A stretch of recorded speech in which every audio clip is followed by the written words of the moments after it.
obrigada pela presença, obrigada, Kézia, por trazer a turma. Eu acho que vocês vão ter uma experiência bastante importante hoje aqui.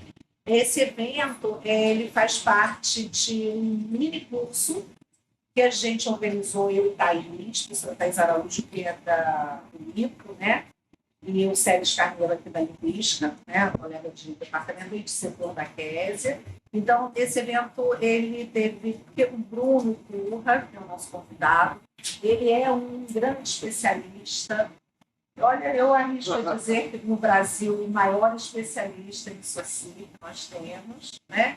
E ele, felizmente, aceitou o nosso convite para oferecer esse evento. Começou no início do mês passado, foram 3 encontros remotos, né? Aos sábados de manhã. A gente fez essa divulgação, não sei se alguém aqui, além da Paula, está fazendo o curso. Você também, acho que você está fazendo. Enfim, e esse curso, então, a gente teve 3 encontros remotos. Ontem a gente teve um encontro na UF, que foi à tarde, e amanhã acontecerá o último encontro também na UF. A UF está financiando, né, a chegada vinda do Bruno, que mora em São Paulo, para que esse evento pudesse, como é um evento híbrido, né, então pudesse ter essa parte presencial, né? Então, por isso, esses encontros estão na UF. Mas a gente conseguiu trazer um hoje aqui na UERJ para que vocês também pudessem ter a oportunidade de conhecer, de ouvir um pouco o Bruno falar sobre isso, porque para a gente da linguística é um autor que não pode faltar, é fundamental, né? Eu acho que vocês que estão aí pensando ali, o curso de letras já entenderam isso, né? Então, nada melhor do que ouvir falar específico, um pouco da teoria, com esse especialista. Então, só quero agradecer ao Bruno pela presença, por aceitar o nosso convite, a Thaís pela parceria e a vocês pela presença. Então, até já falar um pouco do primeiramente, também agradecer a presença de vocês, agradecer a Kézia.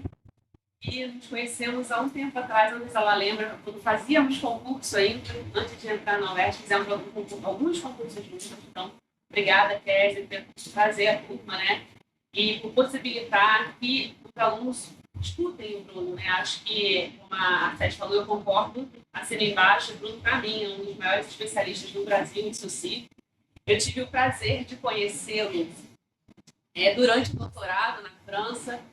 A gente chegou a morar junto na Maison do Brasil e participamos de alguns eventos do Laboratório de História das Ideias Linguísticas na França. A tese estava ganhando forma, né? A tese que deu origem a esse livro, ela ganhava forma naquela época ainda. Então, eu sou muito feliz de ter o Bruno aqui, de poder mais uma vez fazer essa parceria com a SERES também, que já é de longa data, desde que entramos aqui. E estou feliz de ter o Bruno aqui, porque é um amigo, além de ser um especialista em SOCI, é um amigo, e como a SERES falou, SOCI é um nome fundamental não só para a linguística, mas também para a língua portuguesa, para os estudos sobre língua portuguesa. Muitas ideias saussurianas comparecem até hoje nas nossas gramáticas, seja para em termos de filiação ou em termos de rejeição também, né? O SOCI, ele é fundador em vários sentidos. Ou ele é retomado, ou ele é questionado, ou ele as ideias saussurianas são recusadas, né? Rejeitadas de alguma maneira. Então, é importante entender quem foi SOCI, né? É importante entender esse processo de historicização das ideias saussurianas nos estudos linguísticos e também nos estudos sobre língua portuguesa. E é assim que eu entro, né, nessa parceria com a SERES. Bom, o Bruno, ele é psicanalista, ele é membro do Fórum Lacaniano de São Paulo e também de Campinas, seu lado está desatualizado. Ele possui doutorado, né, com estágio na Sorbonne Nouvelle. O doutorado dele foi pela Universidade de Campinas. O Bruno participa de vários grupos de pesquisa, o grupo de pesquisa em aquisição da linguagem, de Paulo e Campi, o grupo de pesquisa Ferdinand SOCI, o FU, e também ele não colocou uma informação aqui, que eu vou dar spoiler, recentemente o Bruno foi aceito no círculo de estudo de Ferdinand SOCI, que tem sede na Universidade de Genebra, e pouquíssimos brasileiros fazem parte desse círculo. Então, gente, né, Bruno Turra. Então, Bruno, muito obrigada. pelo aceite, né? A segunda vez que você vem ao UERJ, então queria agradecer muito a sua presença, a sua amizade, a parceria, e também agradeço, além dos alunos aqui presentes, agradeço ao professor Jefferson, que também veio prestigiar o evento. Então, Bruno, está contigo. Obrigado, Thaís, Sérios, pessoal que tá aqui, Jefferson. Acho que assim, antes de começar a fazer alguns reparos, eu fico muito lisonjeado de ser considerado especialista. A gente vai aqui atrás. Alô. Então, antes de agradecer o convite da Thaís, da Séries, todos que estão aqui, e antes de começar a fazer alguns reparos, assim, né? Eu fico lisonjeado, né, de ser considerado especialista em socialismo, mas eu, assim, tem um grupo de estudos socianos no Brasil, alguns, né? Tem um que eu, a qual me filio, e que, assim, são pesquisadores incríveis lá dentro, e com trajetórias mais extensas e muito mais aprofundadas. Então, assim, acho que vale a pena olhar para os trabalhos desse grupo, né? Eu falo especificamente do grupo Ferdinando Saussure, da UFO, né, da Federal de Uberlândia, que é coordenado, foi fundado pela professora Eliane Silveira, e que tem toda uma trajetória, né, passando pelo IGEPAL, pela orientação da Cláudia Lemos lá na Unicamp, e estabelecendo esse grupo lá na UFO, com pesquisadores do Brasil inteiro, né? Então tem o professor Valdir Flores, lá da URGS, pesquisadores de Universidade do Nordeste. Então, assim, é um grupo que conseguiu, eu acho bonito isso, né? Um grupo que conseguiu reunir pesquisadores do Brasil inteiro em torno desse tema, que é Ferdinando Saussure. Então, acho que, sim, é um trabalho do grupo, né? Tanto da UFO quanto o GEPAL, que é o Grupo de Aquisição de Linguagens, coordenado pela professora Fausta e a professora Rosa Figueira.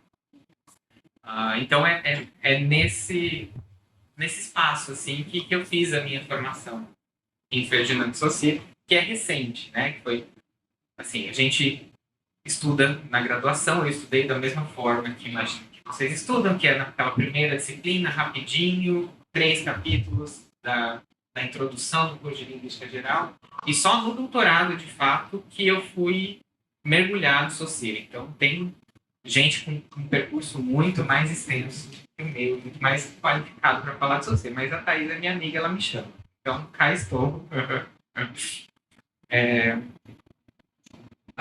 Bom, são 2 livros. Aí eu escolhi fazer cronologicamente. Vou falar primeiro desse aqui, que é a da tese, né? E depois eu falo um pouco da tradução. Eu não preparei nada para falar para vocês e queria que fosse assim, mais uma conversa mesmo. Gente, né? Mas um negócio mais gostosinho, assim, mais confortável, né? Não aquela coisa palestra. Bom, como eu falei, eu tive contato de fato com o Saussure já no doutorado, porque a tese não ia ser sobre Saussure, né? A tese ia ser sobre escrita, sobretudo porque antes do doutorado, acontece essa historinha, né? Muito chato ficar falando da vida, né? Mas é porque faz sentido para entender por que eu cheguei em Saussure. Antes de fazer o doutorado, eu fiz uma complementação do curso de letras lá no Mackenzie, que é em edição de livros. E me chamou muita atenção a questão da plasticidade da letra, né? Por que uma fonte X e não outra? Então, isso começou a me interessar. E aí eu comecei a pensar justamente em fazer o doutorado sobre essa materialidade plástica da letra, né? Não a materialidade que o Saussure vai chamar de materialidade, que não tem nada a ver com essa plasticidade.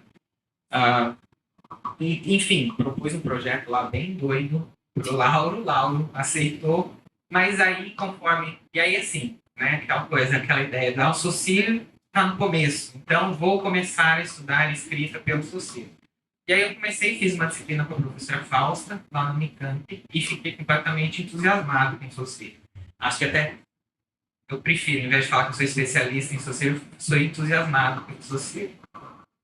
E aí, enfim, fiz essa disciplina com a professora Fausta e isso mudou a tese inteira, né? Quando eu fui para Paris, né? Que a gente se conheceu lá, fazer o estágio com o professor Christian Puech, ele já tinha em vista o fato dele ser um estudioso de Ferdinand de Saussure, dentro da história das ideias linguísticas, está lá no CERP, Ferdinand de Saussure, na época ele era o presidente do CERP.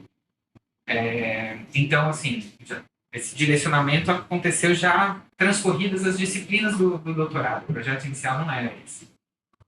E, então, falando um pouco do livro agora. Tem um debate sobre a escrita em Saussure que há uma contradição. Tem um capítulo tem um trecho de um capítulo que é a representação da língua pela escrita, em que o Saussure detona a escrita. Né? Fala que a escrita é uma monstruosidade, que a escrita... Aqui tem a monstruosidade ortográfica, né? Mas ele fala muito mal, que ela é um decalque da fala e tudo mais. Em outro momento, quando ele vai falar da semiologia, ele fala que a escrita é um sistema tanto quanto a língua. Então, há essa aparente contradição entre esses dois momentos do curso de Linguística Geral. E aí tem vários autores que fizeram uma leitura disso. Derrida, lá na Gramatologia, faz uma leitura disso. Roy Harris, que é um estudioso da escrita, um linguista inglês, estudioso da escrita, faz uma leitura disso. O próprio Poesch, que tem alguns trabalhos sobre escrita, também trata dessa questão. E foi daí que eu comecei, né? Tentar entender por que tem esse trecho do CLG que ele detona a escrita, fala que é uma monstruosidade, que não pode se fiar à escrita, e outro trecho em que ele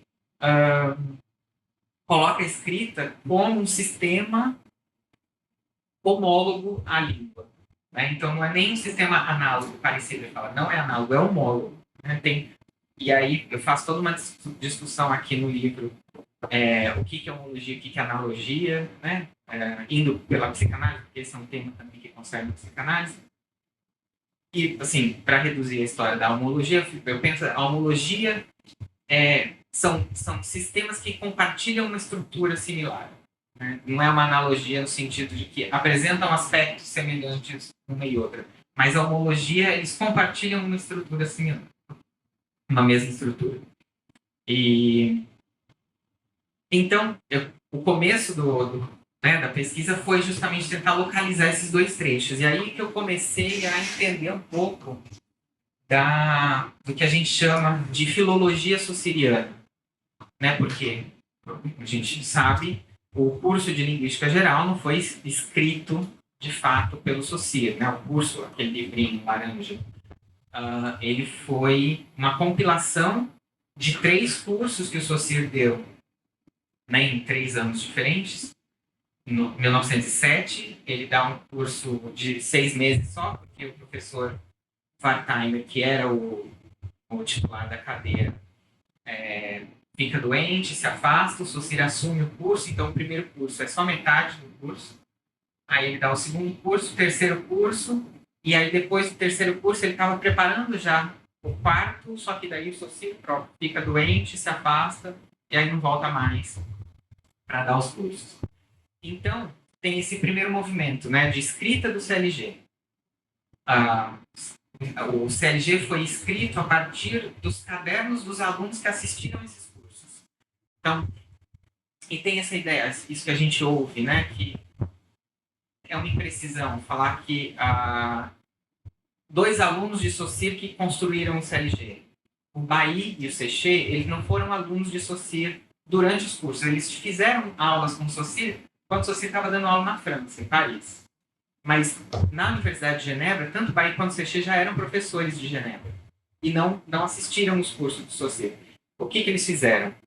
Eles pegaram os cadernos dos alunos que assistiram os cursos e fizeram uma compilação, né, que eles chamam de um todo orgânico. Né? Pegaram os 3 cursos, fizeram o Séché fez o que a gente chama em francês de collation, né, que é uma compilação de juntar o material desses 3 cursos, mandou essa collation para o Bailly editou isso e virou o curso que a gente, o CLG, né, o livrinho laranja. E nesse movimento, e aí é interessante também eu ter passado por essa formação em editoração, porque isso é interessante, eu pelo menos acho interessante, né? isso que eu estou chamando agora de espessura editorial, né? Que às vezes a gente toma como evidente, né? E no caso do Saussure isso faz muita diferença, né? De entender como que esse livro foi construído, né? Inclusive, quando a gente pega o manuscrito da Collation, dá para ver quais foram os gestos editoriais do Séché, quais foram os gestos editoriais do Bailly, porque o Bailly riscava trechos que o Séché fez e fala, não, aqui a gente pode pegar o que está na página tal. Então, tem todo um deslocamento de conteúdos, né? É uma compilação de 3 cursos, ou seja, muita coisa ficou de fora. E coisas deslocadas. E interpretações também, né? Porque quando a gente escreve sobre outra coisa, a gente já está sempre interpretando. Então, por conta de tudo isso, eu fui atrás dessa filologia saussuriana, que é justamente entender como que esses textos foram construídos. Ir para os manuscritos, que, aliás, os manuscritos, acho que a grande parte agora está disponível no site da Biblioteca de Genebra, acesso gratuito, então quem tiver interesse está lá no site da biblioteca. E comecei a entender como que essa ideia de escrita foi sendo construída. E assim, eu acho que é importante falar, um mote que me ajudou na construção do livro foi uma frase do Wesch, num dos textos dele, que era para entender a escrita na linguística, tem que falar sobre a escrita da linguística. Então, o livro, eu vou por esses 2 eixos, né? A escrita na linguística, a escrita da linguística, e eu coloquei mais um. Eu coloquei a escrita do linguista, porque eu estava lidando com os manuscritos e isso começou a me chamar a atenção. Como que o Saussure escreve, como que ele se coloca no papel, né? Recentemente eu ouvi uma expressão super legal, que é de que, acho que foi o Stanislau Sofia, que inclusive foi ele que organizou a edição publicada da Collation Séché, que é um trabalho maravilhoso que ele fez. Ele fala que o Saussure pensa escrevendo. Então, quando a gente vai para os manuscritos são super rabiscados, com flechinho, porque não tinha Word, né? Então, não dava só para editar e tal. Isso é interessante porque a gente consegue observar os movimentos mesmo, né? Para usar a expressão da professora Eliane Silveira. Os movimentos do Saussure, né? Não é isso. Tem um fragmento, está até aqui no livro, que é muito bonito, justamente sobre a questão da homologia e da analogia. Ele fala, a língua e a escrita são análogas. Aí ele risca análogas, são homólogas. Risca homólogas, enfim, tem vários exercícios de reformulação até falar que elas são de fato homólogas. Né? Então, isso foi me interessando, por isso que eu propus esse terceiro eixo, né? A escrita do linguista. Então, o livro e a tese se constituem assim. Primeiro, entender de onde que saem esses 2 trechos que causaram toda essa discussão de contradição do Saussure com relação à escrita. E pensar, então, como que a linguística entende a escrita. Aí eu fui, né, estudar um pouco da história da escrita, como que os linguistas se detiveram sobre a escrita na época de Saussure e tudo mais. E as pesquisas em história da escrita, a questão de como a escrita surgiu e tarará, eu faço um resuminho aqui no livro. E eu vou para as gramáticas, né? Inclusive esse foi um dos trabalhos que a gente apresentou junto lá em Paris, né? Que eu peguei a gramática do João de Barros e do Fernão de Oliveira para ver o que ele chamava de letra, né? Como que a escrita estava em jogo naquelas gramáticas, né? E aí, né, então, aquele trabalho está aqui no início do livro também, para justamente ir entendendo, então, o que é a escrita para a linguística. Se ela é só essa reprodução da fala, ou se ela é um sistema próprio, com regras próprias, diferente do sistema da língua, e se são 2 sistemas, como que esses sistemas interagem, né, se interpenetram, se um influencia o outro, se tem uma dominância de um sobre o outro.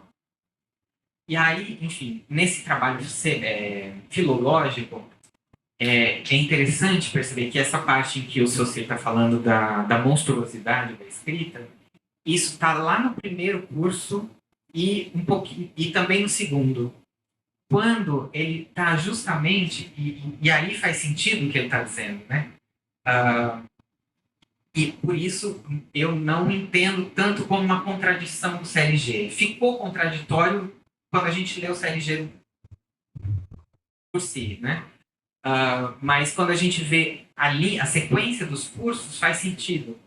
Porque quando o Saussure assume a cadeira de Linguística Geral, né, no lugar do Wertheimer, o Wertheimer, apesar de estar na cadeira de Linguística Geral, os cursos dele eram mais de filologia.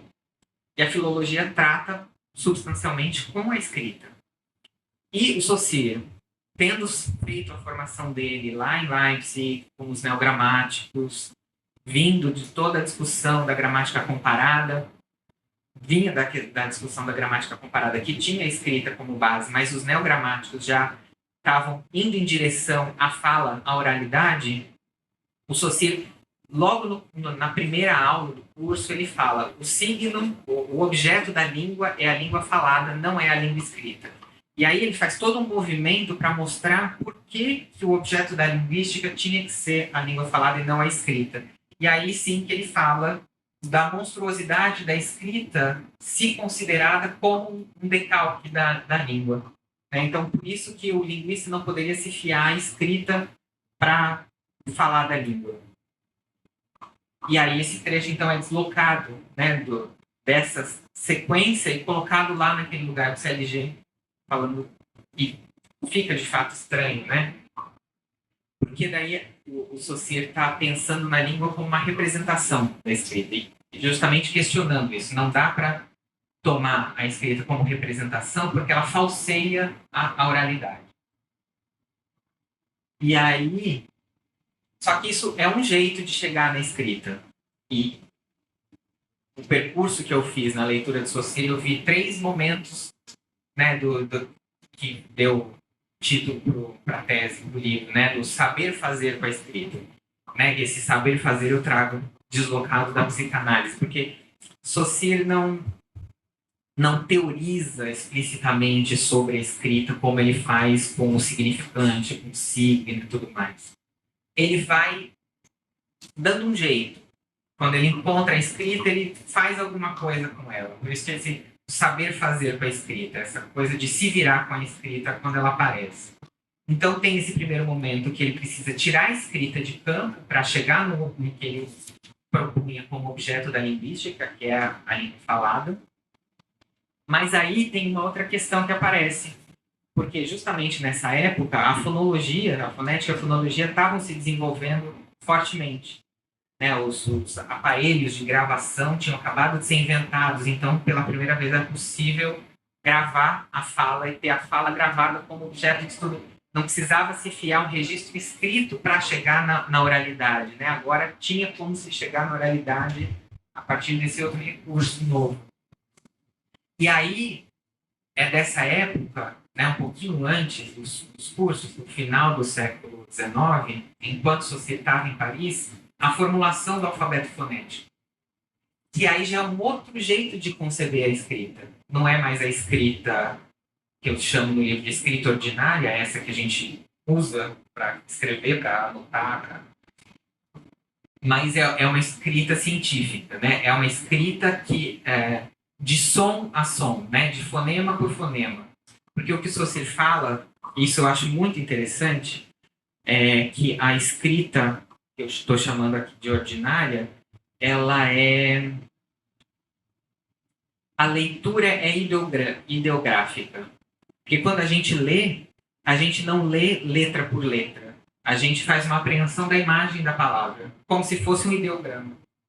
Tanto que tem aquelas brincadeiras, né, de embaralhar um pouquinho as letras de uma palavra, mas manter a primeira e a última, ou as 2 primeiras e as 2 últimas, a gente consegue ler sem problema, né? Porque tem essa ideia dessa leitura ideogramática da palavra. Né? Então, e por isso ele colocava como sendo um problema se fiar a escrita para chegar na oralidade, porque a escrita não representa som a som, fonema a fonema, a oralidade.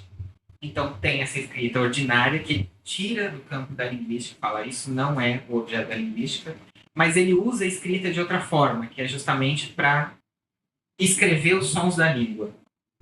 E aí é interessante, porque daí também tem toda uma outra dificuldade do que insiste em não se escrever, né? E aí foi muito legal, porque o Saussure tem um momento, depois que ele termina o doutorado dele em Leipzig, antes de ir para Paris, isso é 1880 e alguma coisa, ele faz uma viagem de campo para Lituânia, para estudar o lituano, porque o lituano tinha uma característica que eles valorizavam muito na época, que por conta da limitação geográfica do país, aquela língua teria tido pouca interferência de outras línguas e ela seria mais próxima do indo-europeu, que era o que o povo estava estudando na época. Então, estudar o lituano é interessante para conseguir obter mais elementos para reconstruir essa língua originária, perdida. E ele vai para a Lituânia para ouvir as pessoas, né? Na época, o povo que estudava o lituano estudava pelo material escrito do lituano. Saussure vai até lá para ouvir as pessoas falando lituano. Outros linguistas da época foram, o Brugman foi para lá, acho que o Schleicher foi para lá. Mas tem uma questão do Saussure que eu acho interessante, que o Saussure não ficou na capital. O Saussure andou pelos rincões da Lituânia para ouvir. E nos diários de viagem dele, ele tem justamente essa dificuldade em escrever o que ele ouve, né? Então, e aí eu entro também um pouco nessa dimensão da escrita do linguista, né? Essa dificuldade de representar os sons, os tons, a acentuação. E ele tem um momento que eu cito aqui, que ele fala, tem alguma coisa que escapa, que não dá para ser escrita, né? Acho bonito isso, né? Primeiro esse interesse do Saussure pela oralidade e de ir a campo, de ouvir as pessoas, né? E essa dificuldade, de novo, do ouvido, né? A gente falou bastante do ouvido ontem na aula, do que se ouve, do que se escreve, daquilo que se ouve, né? E alguma coisa que resta a se escrever. Então tem essa escrita ordinária que ele recusa, essa escrita científica que ele, inclusive ele participa, né? Tem o Paul Passy, que foi um dos, o Passy e o Sweet, né? Que foram os grandes organizadores do alfabeto fonológico internacional. E eles dois foram alunos de Saussure quando Saussure estava dando aula em Genebra. Em Genebra não, em Paris. Porque tinha noção do que estava acontecendo na época com relação a essa escrita nova. Só que daí Saussure faz alguma outra coisa com a escrita, que ele usa a escrita matemática. Porque a escrita fonética, ela é de representação, né? Então eu tenho um signo escrito para representar um fonema. Quando o Saussure faz o S barra S, né, o significante barra significado, ele usa um tipo de escrita, e aí eu acompanho a leitura que o Milner faz, Jean-Claude Milner faz disso, ele insere uma perspectiva científica galileana na escrita da linguística. Ele constrói uma fórmula, ou mesmo as fórmulas que a gente viu ontem da língua e da fala, né? 1 mais 1 mais 1 mais 1 igual a um romano e linha mais duas linhas. Então, o Saussure começa a usar a escrita não só como essa escrita científica de representação, um som, uma letra, mas a escrita no sentido matemático mesmo, né? E isso, na verdade, não começa aí. Ele já começou lá atrás, no indo-europeu, acho que no segundo encontro do curso a gente falou disso, quando ele propõe o quarto A do indo-europeu. Esse A, ele não estava representando o som que o Saussure supunha que tinha, mas ele estava representando o espaço. Ali teria que ter um som de uma vogal, não sei qual, como se fosse o X. né? Ou seja, ele estava usando a escrita como sendo como uma notação matemática, né? Como a indicação de um espaço e não como a representação de um som. Né? E isso foi chamou muita atenção na época, né? Tanto que na época dele, em vida, Saussure foi muito conhecido por esse texto, né? Que é o Memoir, né? Que foi a dissertação dele, né? A dissertação sobre o sistema das vogais do Indo-Europeu. E tanto que quando ele chega em Paris, as pessoas veem o nome dele, Ferdinando Saussure, chegam, e ele é muito novo, né? Porque foi a dissertação de mestrado dele. As pessoas chegavam para ele, você é parente do Saussure que escreveu o Memoir e tal? Não, eu que escrevi o Memoir. Então, assim, esse gesto que ele faz já no estudo do indo-europeu, antes de chegar na linguística geral, já traz essa ideia de escrita matemática diferente da escrita que se usava na época como representação de fonemas, que já os neogramáticos já estavam fazendo isso. Então, eu acompanho nesse livro esse movimento de saber fazer com a escrita, né? Esses momentos que o Saussure tropeça na escrita. Tem uma outra coisa que ele faz com a escrita, que quando ele já estava em Genebra, ele já era um linguista bastante conhecido e tudo mais, ainda mais em Genebra.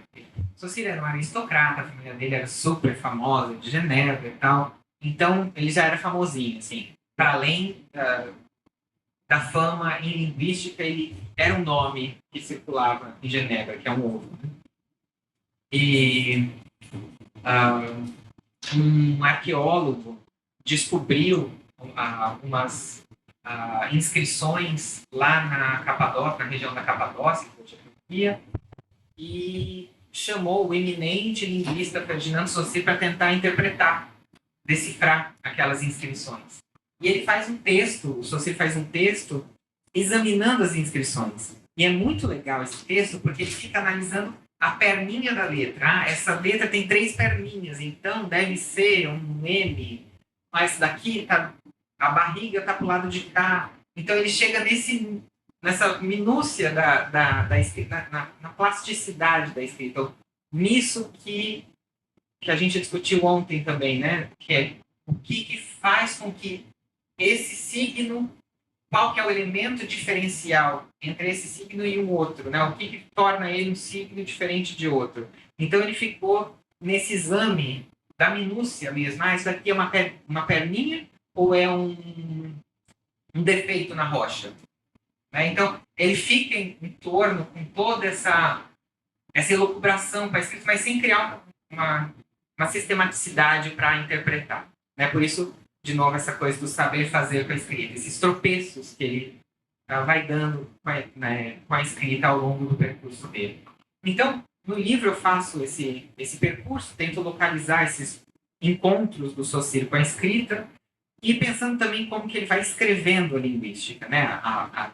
Como tem um capítulo do livro que eu falo de como que o Saussure elabora isso que a gente ficou conhecendo como o signo linguístico, né? O significado / significante. Então, nos cursos desde dos escritos, né? A essência dupla que foi descoberta em 96, que foi escrita em 1891, 94, ele já tinha alguns desenhos, algumas fórmulas, né? Para o signo linguístico, um signo linguístico de 4 elementos, como a gente falou ontem, e aí foi depurando isso, escrevendo isso até chegar nesse que a gente vê no curso de Linguística Geral, pouco editado, né, pelo Paris e pelo Séché, mas assim, mostra no livro como que essa fórmula matemática foi sendo construída ao longo do tempo. É isso que eu fiz no doutorado. Então, esse livro é basicamente sobre isso. Mas uma coisa que eu esqueci de dizer, que para mim fez muita diferença e que é a parte que eu mais gosto do livro, que é a forma como eu li o Saussure. E que eu acho que isso vem muito, apesar de eu não estar na análise do discurso mais, mas eu fiz minha formação inicial na análise do discurso e acho que a análise do discurso me ensinou a ler. Né? Assim, sair de uma ingenuidade de leitura. E eu acho que isso ainda né? Isso aparece aqui, eu não trago peixe para falar sobre interpretação, gestos. Não, mas eu acho que isso ficou em mim, assim, e eu uso esse jeito de ler para ler o Saussure, né? Num sentido também que não é cronológico, é pelo que Saussure pelo que eu vou lendo do Saussure, como que eu vou conectando as questões, e não só, vou ler primeiro o manuscrito de 1890, depois o manuscrito de não sei quando, depois o curso de linguística geral. Não, é como que o texto vai me convocando, né, se deixar convocar pelo texto. Eu acho que isso pelo menos, eu acho que é o que eu mais gosto no livro, assim, de como que o Saussure foi me levando pelos textos dele, né, que eu acho que é mais bonito. Assim. Porque, falei, nossa, estou repetindo só, né, porque tudo falar, como eu falei ontem, mas a semana passada eu estava num outro congresso sobre Saussure, e que eles têm uma leitura diferente da que eu faço. E eu fiquei pensando nisso, né? Porque o livro desse autor, o Patrice Manilier, é super legal. Ele usa, né, alguns recortes que eu também uso aqui, só que ele chega a conclusões diferentes. E eu fiquei pensando nisso, né? Porque o material que a gente tem do Saussure, esse jeito do Saussure escrever, o fato dele não ter publicado os escritos de linguística geral dele, o Saussure publicou, né, além da dissertação e da tese que foram publicadas, Saussure tem uma série de artigos que saíram na revista da Sociedade Linguística de Paris. Então, Saussure publicou, né, essa ideia de Saussure não publicou nada. Não, Saussure publicou. Só que o que ele publicou era de gramática comparada, né? E esses estudos do século XIX.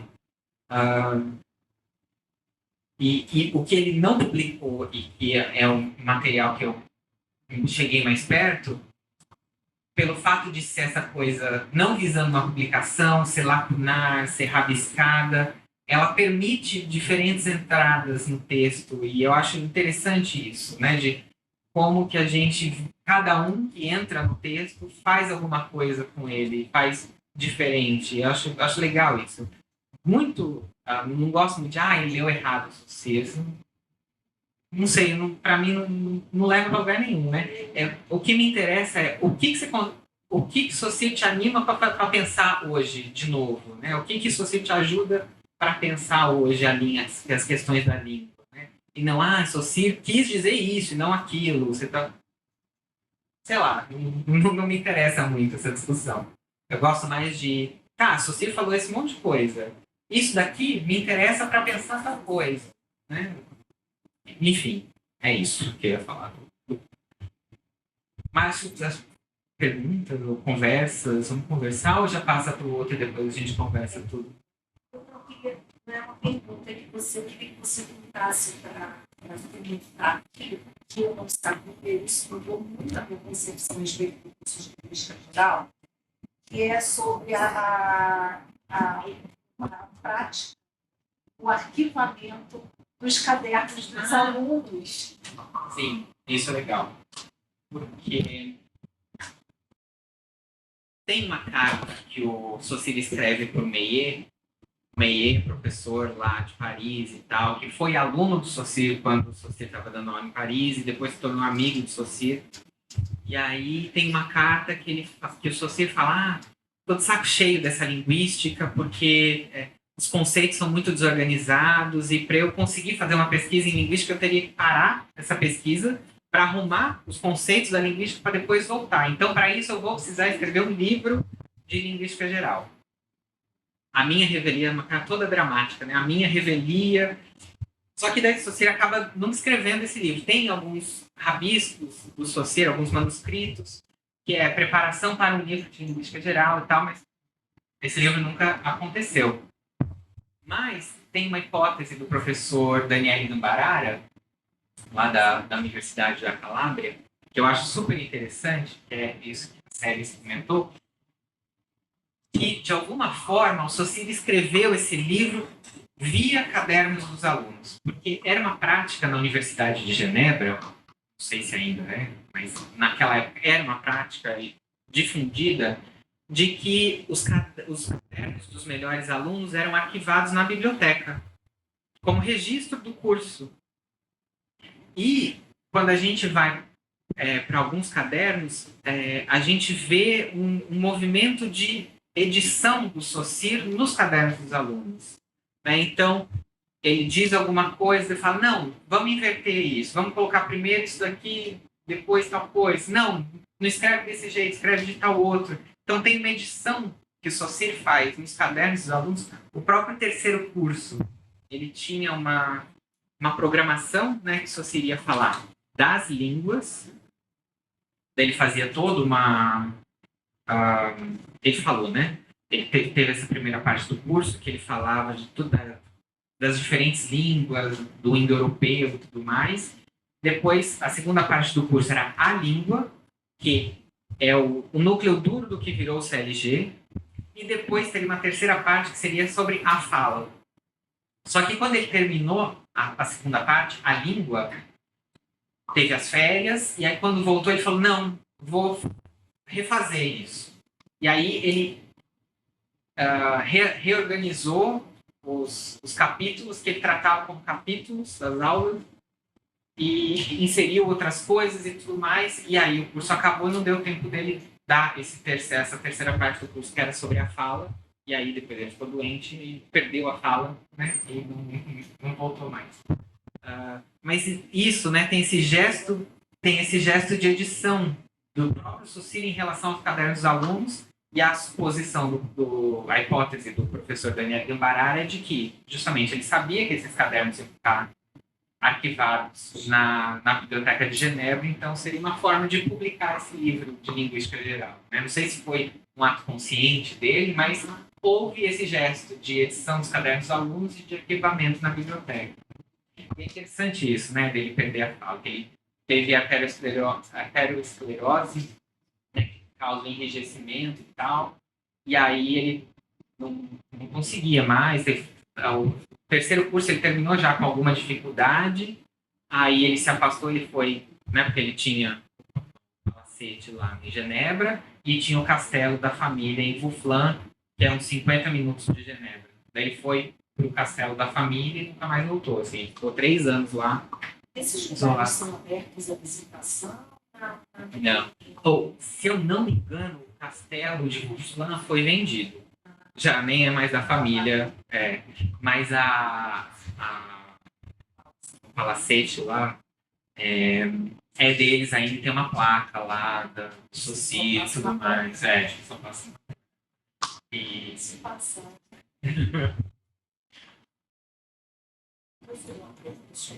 Isso que você acabou de comentar, ela fez essa questão que me levou que eu tenho muito interesse, que é neurociência. O orientador da outra pós em terapia intensiva é enfermeiro e tem mestrado em neurociência. Essa pergunta ela é muito produtiva do meu ponto de vista, porque você é psicanalista. Então, se eu não for muito claro na pergunta, eu já estou desculpando. O que acontece? Nesse papel, eu tenho muito interesse por memória, cérebro. Eu ponto chave a memória, inclusive nesse papel que eu comentei, ele fala da questão do cérebro, você está falando do cérebro. E a memória a gente sabe que é uma nuvem, né? A memória é uma nuvem, é peso, a gente acessa por alguns processos. E a minha questão é a seguinte, quando você fala da questão do arquivamento nesse estudo social, eu quero saber se você acha possível, se é pertinente, analisar esse processo da informação da memória, do consciente ou do subconsciente, e essa relação da informação celular que a gente tem e a informação desde a memória como do DNA. Por quê? O Enéas, que era considerado um gênio médico, ele fala em algumas entrevistas que no DNA existe tanta informação ali E isso é uma coisa que a ciência ela tenta descobrir essas informações. Então, a minha questão é se você acredita que esses processos de pensamento são os pensamentos positivos. Quando uma pessoa está com câncer, ela começa a pensar coisas positivas e ela tem uma melhora, ou ela começa a ter ações positivas, ela tem uma reabilitação do melhora, inclusive do sistema imunológico, inclusive na reabilitação da doença, na absorção de remedicação. Então, eu quero saber se isso que eu falei, que parece que está fora do contexto, mas no meu ponto de vista não está, se eu posso aplicar o SUSI para essa área. Eu acho que o SUSI te levaria para outro lugar. Isso que eu quero saber. Porque acho que pensando com o SUSI, mas aí não dá para ficar só no SUSI, porque essa não é uma questão propriamente dele, que a gente falou ontem também, o SUSI não tem pensamento sem linguagem. Não tem um antes, né? Tem pensamento e depois tem língua. Não, é língua-pensamento. Não tem como dissociar isso. E aí, isso é SUSI. E aí eu acho que isso já deslocaria. E aí isso, eu acho que leva para um caminho que não é o caminho da biologia, de uma localização no corpo de um lugar que a língua funciona. E aí eu estou indo agora mais para a psicanálise. Eu acho que é porque a gente fala que isso tem efeito, né? Mas não numa relação direta com a célula, o DNA, mas porque a gente se constitui enquanto ser falante. E a fala afeta o corpo, de alguma forma. Sim. Um exemplo da semana passada. Eu estava com dificuldade enorme para escrever o texto desse congresso que foi semana passada. Mas, assim, não estava no radar essa dificuldade. Eu só estava protelando. O congresso foi na quarta, minha fala foi na quarta.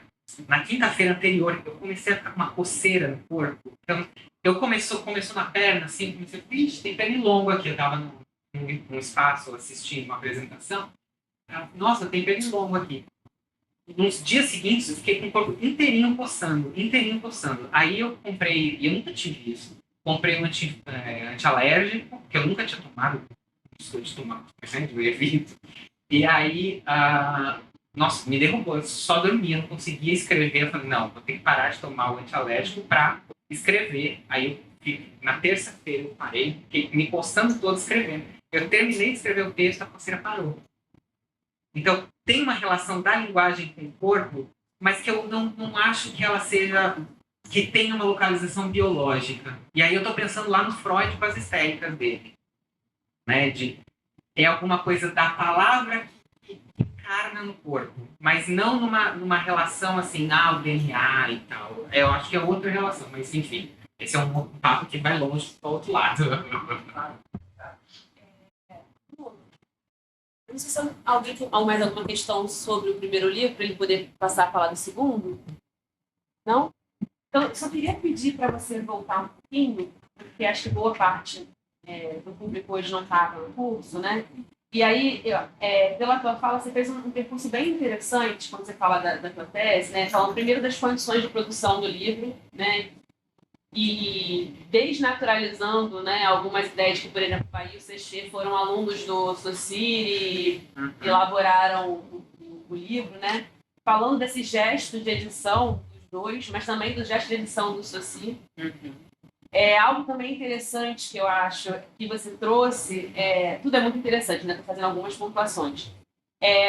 De como você lê isso, que muitas vezes se coloca como uma contradição no curso de Linguística Geral, ou como lacunas, como faltas, pensando a relação com outros textos que muitas vezes não são trabalhados na universidade, mas que são textos, manuscritos saussurianos, e que, inclusive, como você disse, já estão disponíveis hoje para acesso na Biblioteca de Genebra. Mas acho que o ponto que eu queria que você voltasse, de fato, é quando você falou em alguns momentos, quando você está falando da questão da monstruosidade da escrita, que o Saussure estava pensando a fala como objeto da linguística, né? E não é isso que fica na história da linguística. O que fica na história da linguística é o Saussure das dicotomias, que vai opor língua e fala, e vai eleger a língua como objeto da linguística e vai excluir a fala. E aí, para amarrar com isso que você trouxe no final, porque é muito interessante, que ele deixa a fala como o último tópico a ser trabalhado, ele perde a fala e não consegue falar da fala, e a fala fica fora da linguística. Né? E aí eu queria que você voltasse a isso um pouquinho.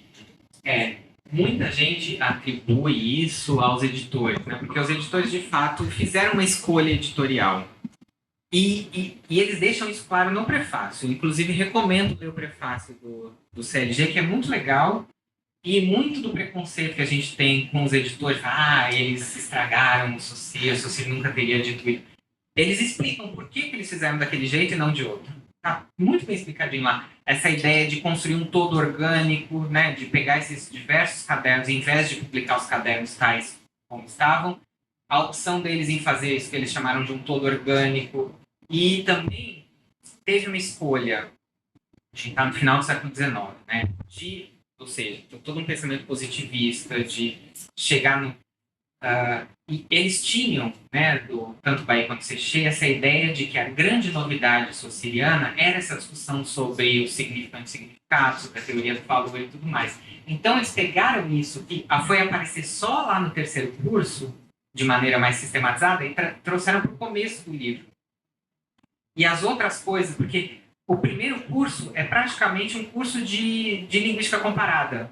Saussure vai falando das várias línguas, da relação dessas línguas, de como uma veio da outra e tudo mais, tudo isso. O primeiro curso foi só isso. O segundo curso teve uma primeira parte disso, e depois ele começou a falar da sincronia e diacronia, por que tem que estabelecer esses dois eixos, como esses dois eixos se articulam e tudo mais. No terceiro curso, aí sim, ele começa a fazer um curso mais que ele vai chamar de filosófico, que é justamente tratar dessas questões da linguística geral, essas questões gerais, né, de como que os signos se encadeiam, como que a produção de sentido acontece e tudo mais. Os editores pegaram isso aqui e colocaram no começo. E aí toda a discussão sobre as línguas levaram para o final que a gente nem lê no CLG, né? Então, essa inversão deu a impressão de que a ênfase do Saussure, que Saussure era aquilo, mas apagando o percurso fica estranho, né? Fica deslocado. E daí... Mas eu acho também tem isso. Mas também falar, então leram errado Saussure. Não gosto dessa ideia. Porque a gente lê do jeito que dá, né? E o estruturalismo tinha uma pergunta e foi para o texto de Saussure com uma pergunta, né? E ele tirou do texto aquilo que interessava na época. Isso fez com que o que a gente recolhe hoje são as dicotomias, né? Então, ou sincronia ou diacronia, e quando a gente vai ver o Saussure está falando o tempo todo que tem que ter uma articulação entre as duas. Ou língua ou fala, e quando a gente vai ver, né, inclusive no curso de Linguística Geral, língua e fala estão sempre articuladas. Né? O conceito de língua vem da fala. Né? O Saussure define língua falando que é o produto da fala. Né? Então isso está muito articulado, só que o que ficou para a gente, né, que a gente, inclusive, eu pelo menos aprendi desse jeito na graduação, o Saussure exclui a fala para ficar com a língua, Saussure exclui a diacronia para ficar com a sincronia. E quando a gente faz essa leitura, que eu gosto muito que a HD fala, né, da circulação dos textos do Saussure, a gente consegue ler de outro jeito. Né? Não sei se eu respondi. Maravilhosamente bem. Eu queria pegar essa sessão fala, acho que eu queria trazer uma série de alunos.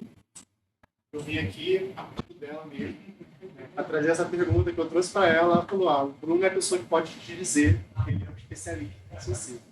Eu não estudo Saussure, por conta própria, mas a gente sempre esbarra nele, né, querendo ou não. E uma questão é que você também já falou um pouco sobre isso, sobre as cartas que ele escrevia a Millet, né? E eu não sei se isso está nelas ou está em algum escrito, mas quando ele estava tentando definir esse objeto língua, ele fazia pequenas comparações com outros objetos de outras ciências que eram usados, né, como a própria o historicismo, o naturalismo, e ele ficava falando, olha, a gente não pode partir disso, a gente está tentando fazer uma comparação que não nos serve. Então, ele começa a falar sobre uma visão de prisma. Existe um prisma ao qual a gente olha para o nosso objeto aqui, porque a língua ela não está dada, ela não é um objeto físico que eu posso olhar para fazer esse pareamento. Então, eu tenho que trazer um prisma para dar um óculos a ela, para poder, como eu posso dizer, encarná-la, né? Poder fazer um estudo. E, pois bem, pegando a fala da Júlia Cristeva, que fala um pouco sobre isso, ela vai dizer que o movimento geral o movimento epistemológico da linguística como ciência, ela surge a partir disso, dessa visão de ter que ter um prisma para se construir aquele objeto. E desde então, a ciência linguística, né, depois disso assim mesmo, ela vai sempre pegando esse ponto e nunca vai se mudando. Mas a questão que ela traz é que a ciência linguística agora ela tem que olhar para duas coisas. Uma delas sendo esse objeto, língua, e o outro sendo esse fundamento que dá o prisma. Entende? A minha pergunta, como eu falei, eu não estudo Saussure, mas ela se esbarra na minha pesquisa. Porque eu sou da linguística aqui, né? E eu faço um estudo, digamos que histórico. Eu também tenho uma outra filiação de estudos que seria da história e da filosofia das ciências. Então, esses pontos são pertinentes a isso. Então, esse prisma, esse fundamento, ele não está, digamos que, consolidado no que se pensava para poder construí-lo, né? Embora, como você também falou agora, o próprio estruturalismo já trouxe uma pergunta, e o que ficou marcado durante décadas era que tanto o estruturalismo quanto o Saussure seguiam aquele limiar positivista. Só que também já foi muito tempo debatido isso, se Saussure era um leitor do positivismo, se isso recaía nas suas pesquisas, e o que foi descoberto depois de um tempo, né, que não, né, ele não seria um leitor, principalmente pelaquela associação, digamos que estapafúrdia, né, de ele pegar a questão de ele usar a expressão fato social para poder fazer um link com o Durkheim. Só que o livro do Durkheim saiu depois dos cursos, então não há essa correlação.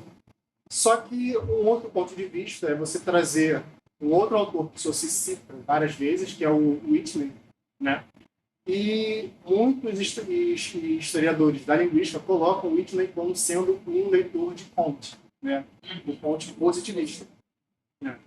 E que, por ele se afiliar a essa visão de uma linguística a partir do Whitney, né? De falar desse fato social a partir dele, teria como fazer o vínculo. Aí a minha pergunta, né? No caso são duas, essa vai ser a primeira, mas ela se engloba numa coisa só. É se hoje em dia esse tema ainda é pesquisado por esses fundamentos, né, essa busca, e se essa correlação de uma ciência positivista sendo vista direta ou indiretamente pelo próprio Saussure tem uma resposta de hoje ou não. Aí, para pegar o gancho com a outra pergunta quando ele falou do prisma, ele falou muito sobre o objeto na sua totalidade. Só que ele parte de um prisma primeiro apenas na associação da fonologia. E da fonologia ele constrói essa totalidade da língua, que seria tanto a morfologia, a semântica e assim diante. Todos eles são vistos pelo mesmo prisma, né? E até hoje, né, como também já foi dito aqui, isso se é lido para ser atacado ou não. E uma questão que ainda hoje é muito pertinente é essa questão semântica desse objeto, né? Essa parte do objeto como um todo, da língua.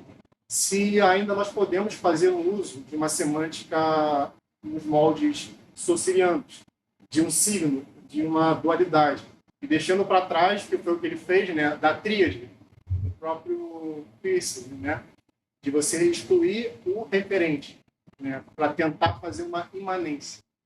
Entende? Se isso ainda pode ser recuperado, então se os próprios estudos atuais semânticos de outras escolas já lidaram com isso. São perguntas muito amplas. Eu vou falar alguma coisa aqui, vamos ver se eu respondo de alguma forma. Pessoal, quem que fala do prisma? O Saussure eu não lembro do prisma, porque para mim fica muito forte, sobretudo na essência dupla, ele falar dos pontos de vista, né? E aí ele é radical nisso, e eu gosto dessa radicalidade dele, de falar, é impossível chegar no fato de linguagem na sua totalidade. É impossível. Então, você precisa adotar um ponto de vista. E isso vai tirar alguma coisa desse objeto. Você vai construir um objeto reportado, né? Porque o objeto total é impossível. Ele faz, na ciência dupla, comparação com outras disciplinas, como você disse. Ele fala da química, fala da biologia, que essas disciplinas, hoje, essa discussão essa afirmação social é questionável, mas na época não, né? Isso era bastante palpável, evidente, né? De que essas disciplinas tinham objetos dados, né? Então, tem o átomo, né? O alumínio, tá dado, né? Sei lá, um animal tá dado, né? E a linguística não teria esse objeto dado de antemão. O objeto da linguística teria que ser construído pelo linguista. Construído pelo linguista, tendo em vista que ele nunca vai ser total, que ele sempre precisa de um prisma. Eu vou procurar, porque eu realmente não lembro desse termo no Saussure, mas eu vou procurar. Porque precisa desse recorte, não tem como chegar na totalidade. E supor que se chegue na totalidade produz equívocos, que é o que ele criticava na gramática comparada. Que eles não faziam eles não tomavam um ponto de vista, por exemplo, de tomar um fato sincrônico junto com um diacrônico. Produzia, para o Saussure, interpretações equivocadas. Porque o funcionamento da língua na sincronia e na diacronia é diferente, porque a língua na sincronia é um objeto, a língua na diacronia é outro objeto. Né? Então, acho que essa ideia de prisma tá posta aí, apesar de eu não lembrar do termo, acho que é disso que ele está falando, né? São prismas. Com relação ao positivismo, eu acho que tem uma relação direta mesmo. Assim. Saussure estava lá no século XIX, as questões... Ele tem esse movimento de tentar se posicionar entre... Né, foi uma discussão da época, né, de ciências da natureza e ciências da mente, né, da ciências humanas. É o Naturwissenschaft e o Geistwissenschaft, né, é ciência do espírito, exatamente. Então ele estava nessa discussão, ele estava tentando tirar justamente contra os neogramáticos que estavam levando a linguística para a Naturwissenschaft, né, para a ciência da natureza, porque eles estavam na fonologia, no estudo do som. Se você fala junto com Whitney, não, a linguística é uma ciência histórica. Ela é uma Geistwissenschaft, né, uma ciência do espírito. Então ele estava nessas questões. A própria obsessão do Saussure de construir um objeto positivo para a linguística é positivista, apesar dele propor um objeto que é essencialmente negativo e diferencial, né? Isso eu acho muito legal do Saussure, porque ele se deixa levar pelo objeto dele, né? Ele não fica preciso construir um objeto positivo e inventa um objeto positivo. Não, tem uma impossibilidade aqui, porque o objeto da língua é negativo e diferencial. Que mais que eu pensei quando você estava falando? Que eu não sei se eu estou respondendo, eu estou falando o que me ocorreu quando você falava. A questão do signo, se é possível pensar no signo tal como proposto pelo Saussure hoje, né, nessa questão da produção de sentido, né, na semântica.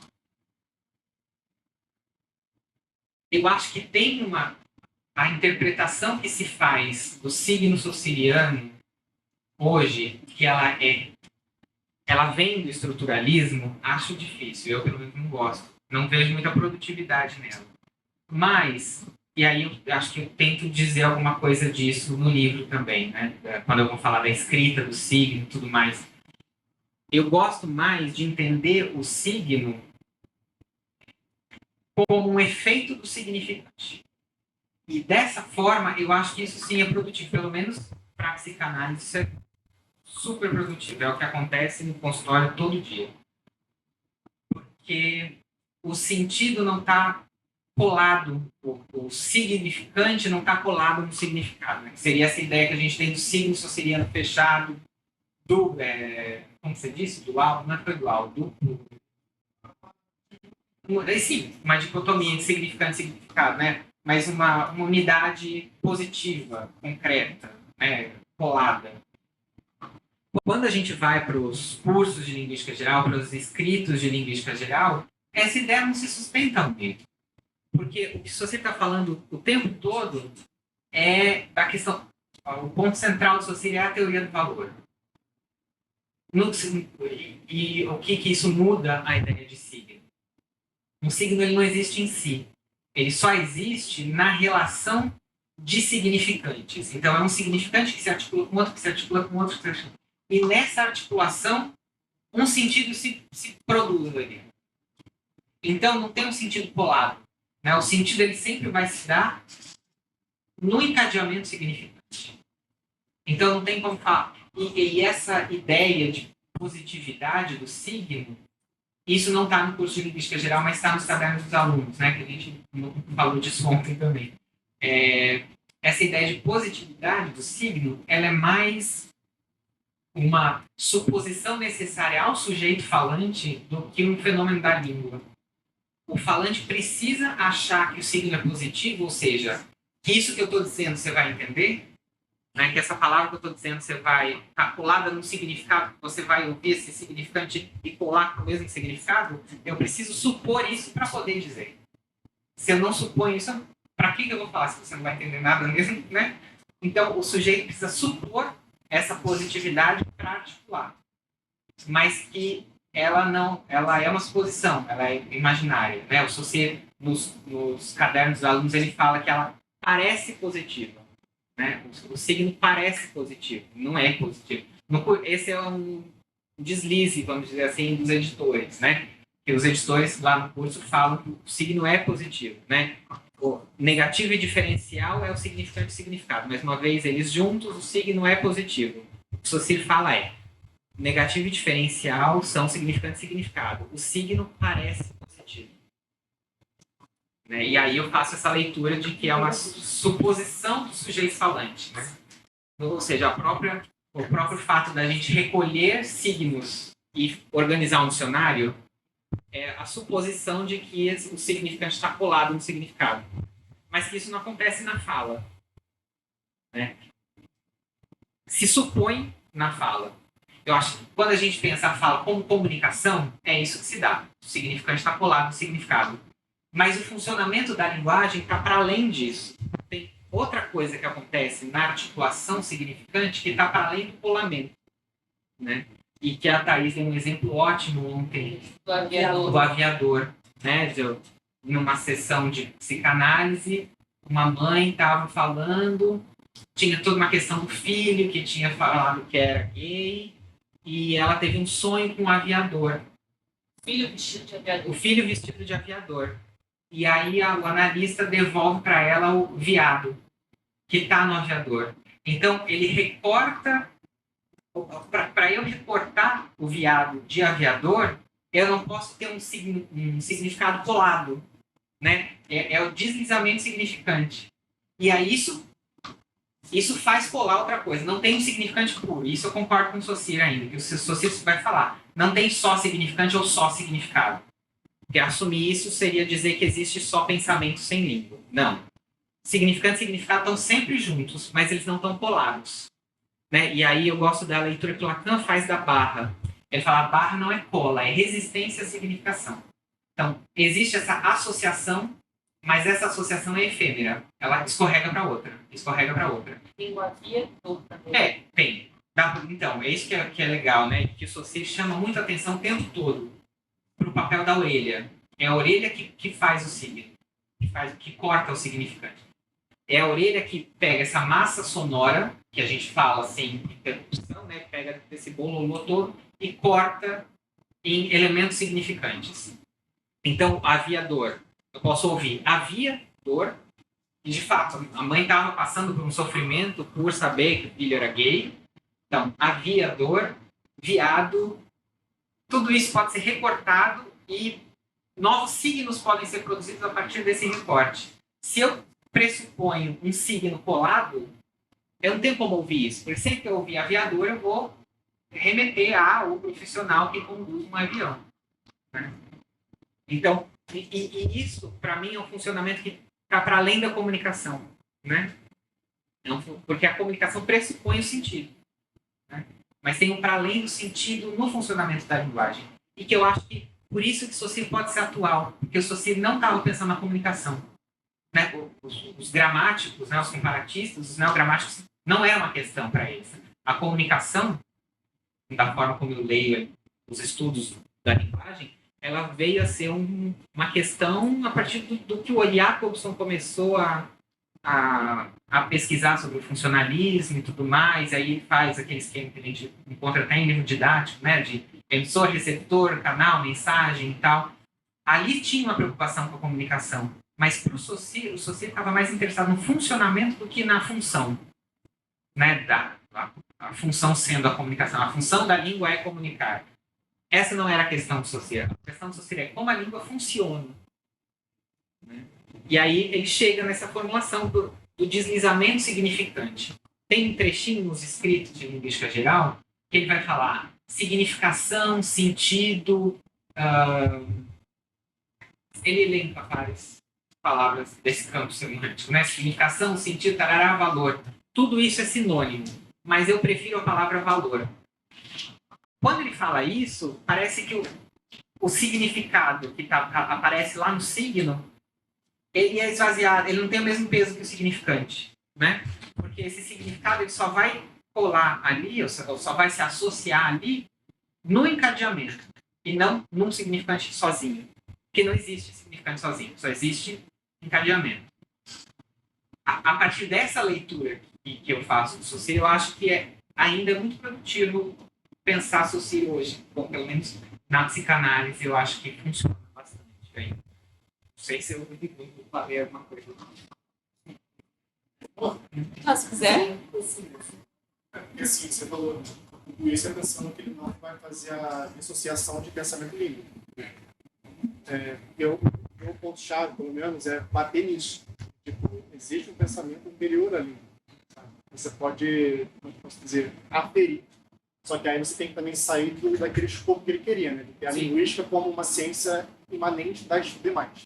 Você vai ter que olhar para outras áreas, como a biologia, só que agora de uma forma diferente. Não tentando associar o objeto língua ao objeto da biologia.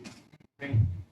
Aí, assim, não vou entrar muito nesse assunto, porque não é pertinente para o que está sendo falado aqui agora, mas, assim, só dá para mostrar, como você falou, essa questão da comunicação e pensar isso que você expôs, né, partindo desse pensamento língua associado. Né? Aí também esse seria outra maneira de você falar daquele prisma, daquele fundamento. Aí, não sei, se você tirar um pouquinho disso, tentar inferir de uma outra forma, porque, por exemplo, pelo menos na minha linha de estudos, né, que no caso é a linguística cognitiva, isso por si só é outra coisa, já vai bater meio de nisso. Eles conseguem mostrar que tem tudo isso que você falou, só que há uma necessidade de pensar esse terceiro elemento que ele tirou da tabela, entende? Que, assim, você falou, né, você está comunicando e você vai fazendo essas divisões. A gente também pensa nisso. Só que, assim, pelo menos no meu estudo, que é até... ele é ínfimo, no sentido de poucas pessoas olham isso, até mesmo dentro da minha área. É você olhar para os papéis e as emoções recorrem na construção de sentido. Como é que você pode fazer uma coerção a uma pessoa para algum objeto sem ter um sentido já acoplado àquele significante. Você vai falando, você vai nutrindo aspectos que aquele indivíduo se relaciona materialmente com aquilo, né, para ela poder chegar a uma associação que você está induzindo ela.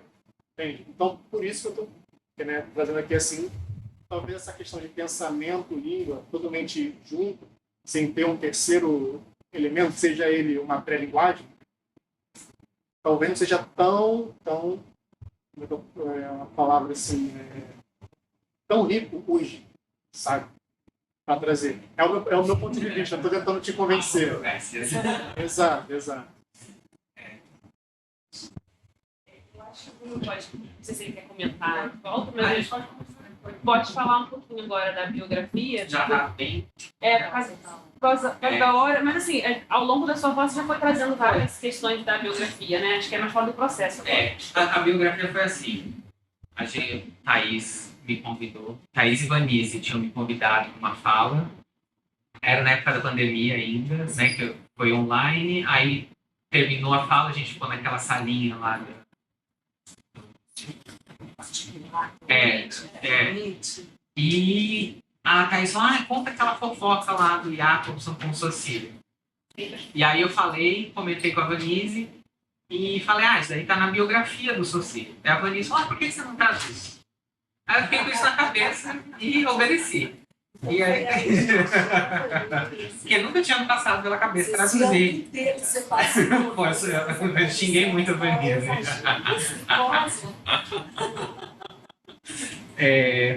Então, assim, a ideia de traduzir é, assim, já tinha um incômodo porque todo o material do Saussure está em francês, né? Ou a biografia estava em inglês, né? Tem as lendas germânicas, tem o material saussuriano está em francês, mas a articulação teórica está em italiano. Em português era muito pouca coisa. Então já tinha esse incômodo. E como ela fez essa provocação, eu falei, legal. E aí eu falei com a Fausta, eu fiz um pós-doc com ela para traduzir a biografia. Entrei em contato com o John Joseph, que é o autor da biografia, ele aceitou e tudo mais, teve toda a negociação com a editora, parará. Só que tinha um prazo de 1 ano para fazer isso.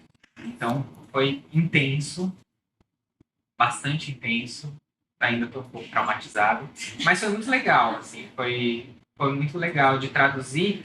E acho legal falar do processo mesmo de tradução, porque o texto estava em inglês, né? O original é em inglês. E, inclusive, os fragmentos, que são muitos fragmentos que o John traz na biografia, estavam em inglês também. E eu não queria, né? Ia ser muito horrível eu traduzir. O original é francês, estava em inglês e eu pegava do inglês e passava para o português. Então, eu fiz essa pesquisa de ir para as fontes e fazer a tradução a partir do original em francês. Então, esse foi um movimento que eu gosto, né? Eu gosto de ficar lendo os manuscritos sociais. Então, essa foi a parte mais legal. De recuperar o original e tal. E aí foi legal porque eu tive uma conversa com o John Joseph, no sentido de que alguns, não sei se foi escolha dele ou escolha da edição, as rasuras do Saussure não foram transpostas para o livro dele. E, em alguns casos, era interessante marcar o que o Saussure tinha arriscado, o que ele tinha colocado em cima. E aí eu falei, vamos colocar desse jeito? Ele topou. Então, na versão brasileira, tem as citações que tinham a rasura, tem as rasuras mantidas. Então, esse foi um dos trabalhos que eu fiz com relação a essa tradução, de ir para as fontes mesmo, os originais, né? E aí, enfim, todos os originais, né? Tipo, os livros, os neogramáticos, que daí, ao invés de eu traduzir a partir da tradução do John, ia para o original também e tal. Fiz esse exercício, porque eu sou meio chato com essas coisas. Eu me irrito quando eu leio uma tradução que é a tradução da tradução, eu falei, não vou fazer isso de novo, né? Então, eu fiz esse trabalho que eu gosto de fazer. E aí, o que eu acho legal de compartilhar e saber da opinião de vocês também, são algumas dificuldades terminológicas mesmo. Por exemplo, o livro estava em inglês. Em inglês é language, não tem língua e linguagem, né? Como em francês, que é langage e langue. É só language. Em alguns momentos fica muito claro do que ele está falando, se é linguagem ou se é língua. Em outros momentos, não. E aí, como que eu traduziria isso? Por linguagem ou por língua? Então, teve também todo um movimento para entender isso. Por sorte, no meio do processo de tradução, saiu a tradução francesa da biografia. Aí, então, essa tradução francesa me ajudava muito a pensar esses termos. Então, que esse language aqui, no francês, ele traduziu como langage. Tá. Legal, faz sentido. Do original em inglês, Gente, uma coisa muito imensa na França ou na Suíça. O John, ele é professor da Universidade de Edimburgo. Ele é estadunidense, mas ele do Michigan e está na Universidade de Edimburgo. E aí ele fez em inglês, saiu pela pela Oxford University Press. E assim, não nada contra, claro, mas assim, é de não se traduzir do francês, quer dizer, eu estou imaginando aqui uma angústia mesmo e exaustão desse trabalho, porque de buscar o que tinha em francês. Para você dizer, na verdade, você não traduz exatamente o livro dele, você traduz o original, né? Talvez do original, do próprio livro dele. Teve uma coxa de retalhos, né? Pois é. E outro termo que... a última coisa que eu vou falar, que eu acho legal, né? Porque o Saussure usa muito a palavra esprit, que no CLG está traduzido, e eu gosto da tradução por espírito, né? A partir de uma noção de espírito lá do século XIX, que não é espírito do espiritismo, né? É espírito da mente humana, né? Em inglês estava mind.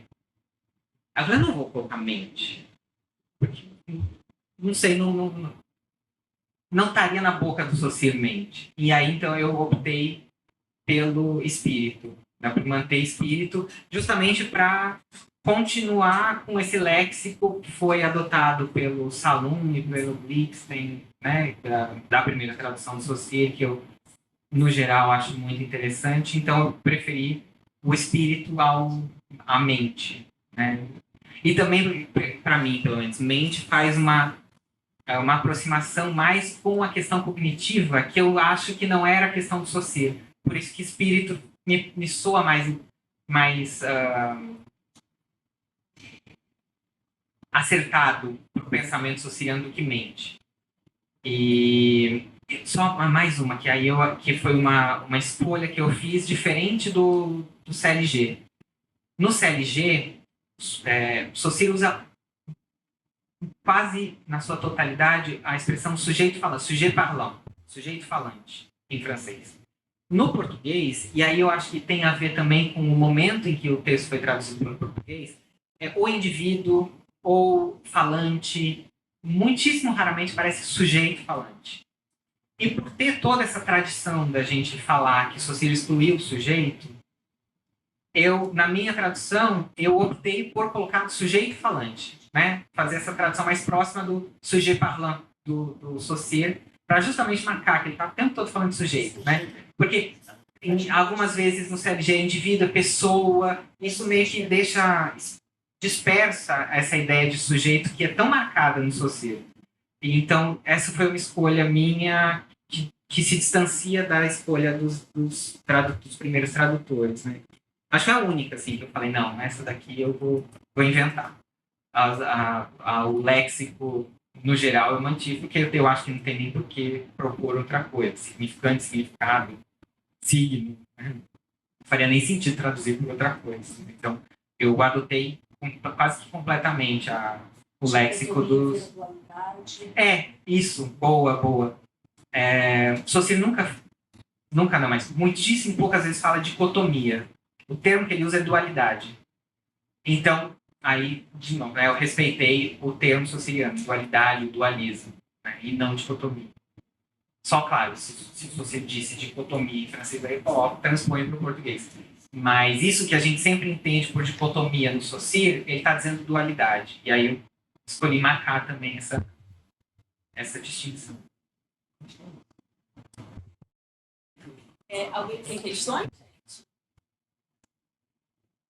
Eu tenho Variados, mas eu faço minha vez se eu quiser. Então, são duas, na verdade. Uma é que quando você começou a traduzir o livro, né, a biografia, você já tinha um percurso em Saussure. Então, uma é a mais subjetiva, é o que mudou para você em relação ao Saussure a partir da tradução dessa obra. E a outra questão é porque a gente tem, no Brasil, uma tradução tardia do curso de Linguística Geral. Tardia porque ele foi publicado em 16 e ele é traduzido em 70. Tardia nesse... Não, tardia nesse sentido. Então, só a partir da década de 70, que você já citou, né, o Blixen e o Salum, fazem a tradução, que é uma tradução boa, segundo, né, você considera boa. E agora, na década de 90, a gente teve tradução dos escritos, quase 2 anos depois de sair na França, os escritos, né, saíram aqui também. Em 96, se eu não me engano. Não, 2002 saiu na França, 2004 no Brasil. Então, foi início dos anos 2000. A essência dupla foi descoberta em 96. Isso, uma data. Então, a gente tem, atualmente, está mais atualizado, mas no compasso em relação ao que está sendo publicado lá fora sobre Saussure. No evento que você também já citou, do Saussure em Foco, você foi me colocado, foi você que colocou não, mas que a gente tem no Brasil atualmente o maior número de estudiosos saussurianos no nível mundial. Assim. A gente tem mais estudiosos saussurianos no Brasil do que qualquer outro lugar no mundo. Então a pergunta é: como você acha que essa tradução que você fez pode contribuir para essa recepção do Saussure? Qual a contribuição que essa tradução traz? A primeira pergunta foi como me afetou, né? Eu já tinha lido no inglês a tradução. Eu tinha lido no inglês a biografia e a leitura da biografia foi muito produtiva para eu fazer a tese, né? Porque não ficar na historinha pessoal do Saussure, mas contextualizar a pesquisa do Saussure no percurso de vida dele, nas condições de produção da época, eu achei muito importante. E acho que essa que foi uma contribuição para minha pesquisa, eu acho que é uma contribuição de quem for ler a biografia, né? Não, claro, é sempre gostosinho saber uma fofoquinha ou outra, né? Do Pernambuco que você tomou e tudo mais. Mas eu acho que tem essa dimensão de... Primeiro, ele era uma pessoa. E ele era até meio chatinho, meio implicante.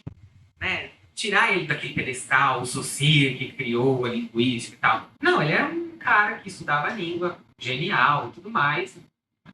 E eu sempre gosto de puxar para isso. Falar, não, calma, ele era só uma pessoa, né? Para a gente poder discutir com ele, discordar dele, concordar, né? Não ficar só, o Saussure e tal. Então, acho que a biografia tem essa dimensão de trazer para o chão, né, o Saussure, e também de contextualizar a pesquisa dele, para que outras leituras possam ser possíveis do CLG, por exemplo. Não tomar o CLG como uma obra acabada, né, o signo fechado e tudo mais. Não, tem toda uma construção que vem lá dos neogramáticos, que vem do que o Saussure estudou sobre Port Royal, sobre... Como que chama? Esqueci o nome do cara. Sobre a influência do Whitney. O livro em si é muito bom. Tem 2 biografias do Saussure. Essa e a da Quijano, da professora Quijano. A da Quijano são 2 volumes, mas aí a dela eu acho que ela é muito psicologizante. Muito da historinha mesmo. E aí eu acho que não é tanto o interesse de um pesquisador em Saussure. Né? Por isso que eu, né, escolhi traduzir essa e não a outra. Porque aqui o John faz um trabalho que eu acho muito interessante, muito difícil de fazer, que ele vai costurando a vida do Saussure com a articulação teórica, o desenvolvimento teórico da pesquisa saussuriana. Então, ele estava falando que no ano tal ele estava em Paris e estava jogando pôquer demais e estava meio perdendo dinheiro. Mas nessa época ele escreveu tal texto, apresentou na academia, na Sociedade Linguística de Paris, explica o texto do Saussure. Então, dá para ter uma noção muito legal dos trabalhos do Saussure e como que isso foi se articulando a produção, a vida dele e a produção científica dele, né? O fato dele ter saído de Paris e voltado para Genebra não foi só uma questão teórica, teve um impasse pessoal e tal, que fez com que ele voltasse, e isso teve impacto na produção teórica dele, né? Então, acho que não se fiar só na historinha, mas alguns elementos da historinha podem ajudar a gente a ressituar ou fazer outra leitura de Saussure. Acho que isso... da tradução do Brasil, né? A primeira tradução foi em 70, né? Do Salum, do Blixen. Ou seja, né, de 16 para 70 temos um espaço, né? Um período bem grande. Os escritos saíram 2 anos depois só, né? E tem o livro do Starobinsky sobre os anagramas também, né? Que saiu Starobinsky começou a publicar a série de artigos dele em 64, em 69 saiu o livro Palavras sobre as Palavras, né, Le Mot sur le Mot, e acho que 4 anos depois só já sai em português. Né? Então foi relativamente curto também, pensando no tempo que demorou para traduzir o curso de Linguística Geral. Mas, assim, tem muito material de Saussure que está em francês que a gente não tem em português. O próprio Memoir não tem em português, nada tem em português. Né? O que a gente tem do Saussure em português de fácil acesso é o CLG, os escritos de Linguística Geral, que tem uma edição bastante questionável também, esses fragmentozinhos do Starobinsky sobre os anagramas e os artigos que a gente lá vai fazendo e vai trazendo manuscritos, e aí a gente traduz uma página e tal, mas é super esparso, né? Não tem ainda é uma dificuldade o acesso aos textos saussurianos em português, né? E o prefácio que o John Joseph escreve para a tradução brasileira é super elogiosa, e ele fala, né, que a língua portuguesa definitivamente é a língua da história das ideias linguísticas, porque é aqui que estão as pesquisas em história das ideias linguísticas. Alguém quer fazer alguma questão? Colocar alguma questão para o professor? Então,